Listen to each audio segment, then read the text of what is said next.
Okay, this is Coach Dez here. Next on the board, Rams versus the Eagles.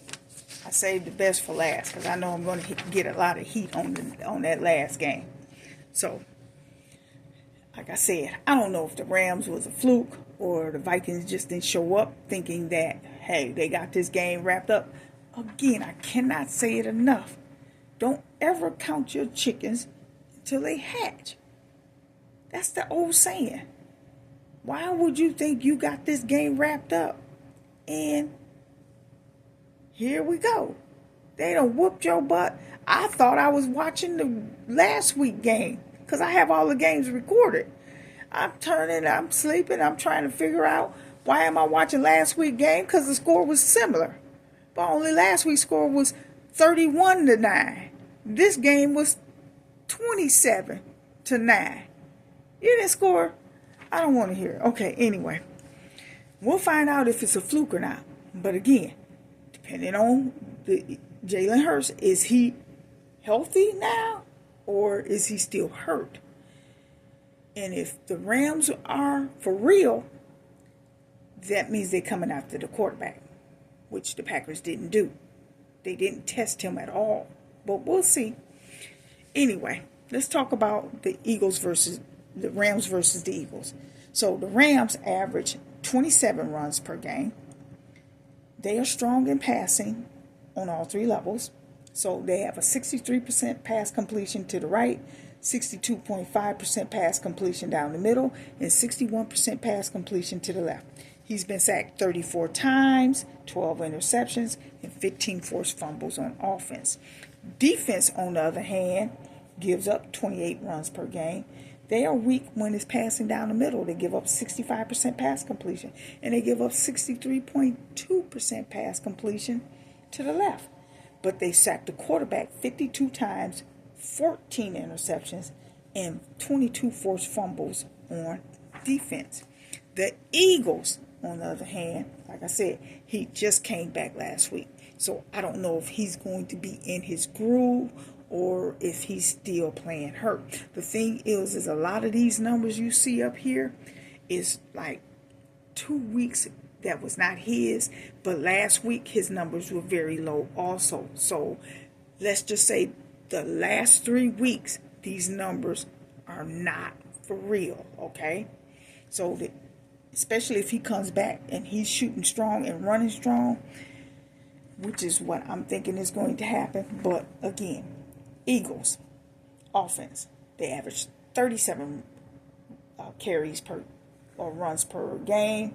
They're strong when it's passing down the middle at 70.3% pass completion, and to the left they have a pass completion of 67.9% pass completion.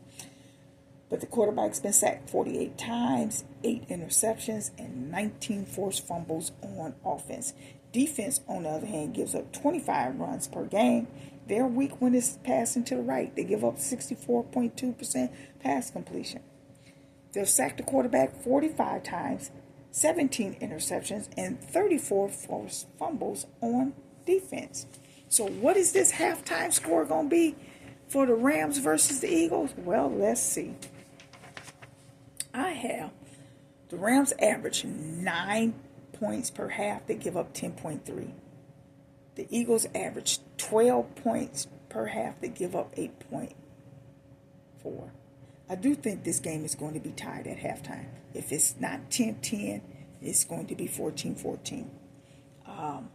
We'll talk about the final score, but let's get into the rushing and the passing. So let me quick just say this.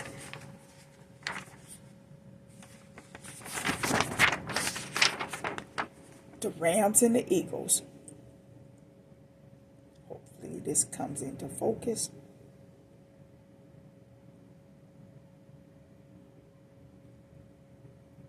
I don't know why it's not. The Eagles average 3 sacks per game. Oh wow. Okay. They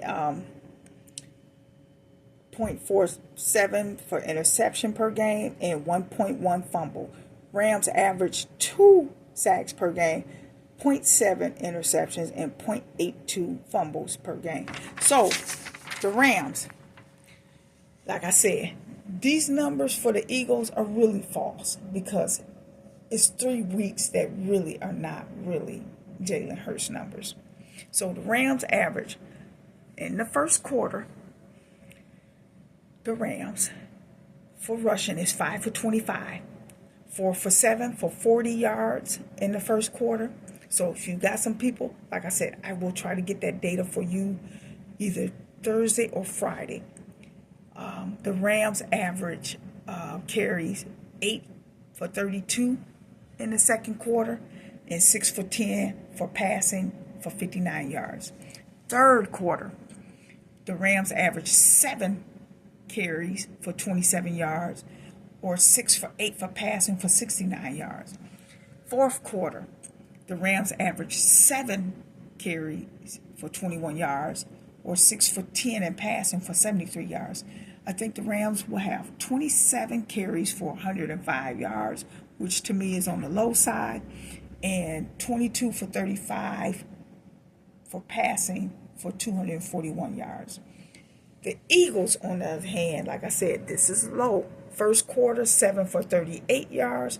I will lock that one in for that receiver. He will definitely get that in the first quarter. 4 for 6 for 39 yards.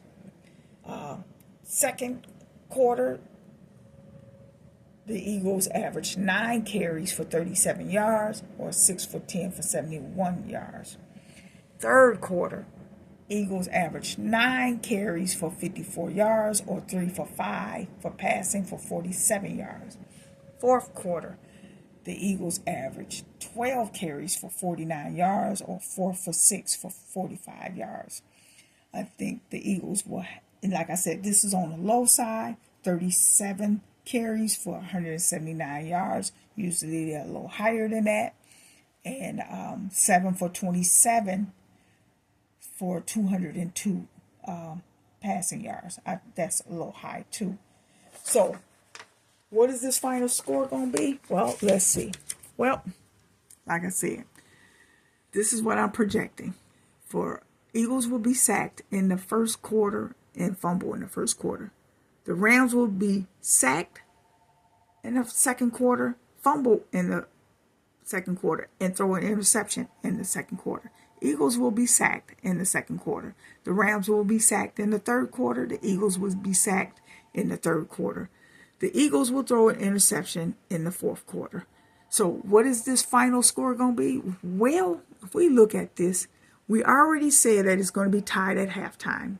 See, that say 12-10, but I think it's going to be either 10-10, 13-13, 14-14. As you can see, the Rams average 5 points in the third quarter, Eagles 6.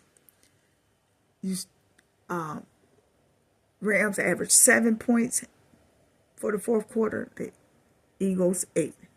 I think this score is going to be 22 or 21-27. Eagles win this game by 6. And with that being said, peace out.